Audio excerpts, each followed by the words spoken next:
Hari Minggu tanggal 25 September 2022, salam damai sejahtera, selamat bertemu kembali dengan saya Roma Yudhio Karim. Pantun sabda, tentara ini suka kemangi, dia makan sampai kenyang.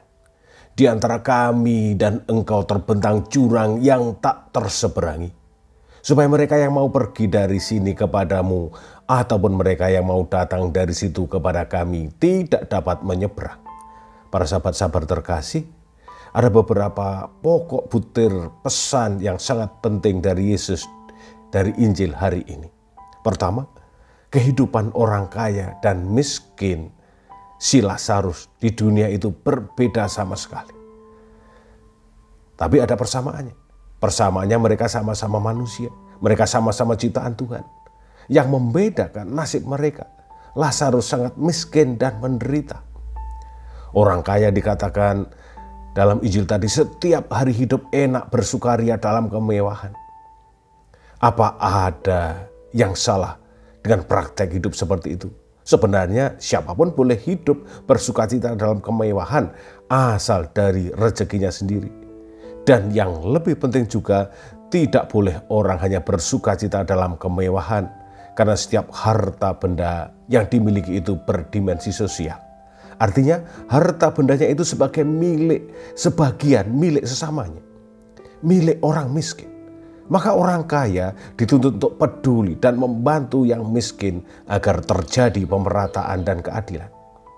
Apakah orang kaya dalam Injil tadi mau peduli dan membantu Lazarus yang miskin?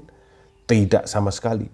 Dia tidak peduli dengan nasib dan penderitaan Lazarus. Bahkan Lazarus dikatakan makan dari remah-remah dan sisa makanan si kaya. Inilah kesalahannya.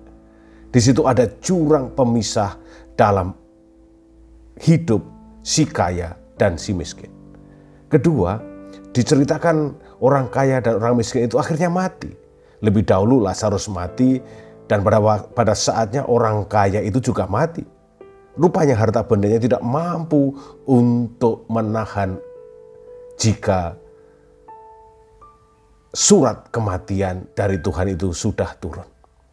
Ketiga, nasib mereka yang kaya dan miskin setelah kematian rupanya berbeda.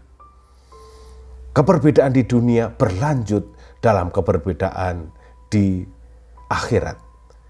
Hidup di dunia menjadi nyata kebalikan dengan hidup di akhirat. Yang biasanya bermewah-mewah di akhirat akhirnya menderita. Yang menderita di dunia seperti Lazarus berbahagia di surga. Salam sehat, semangat dan bahagia. Tuhan Yesus memberkatimu. Amin.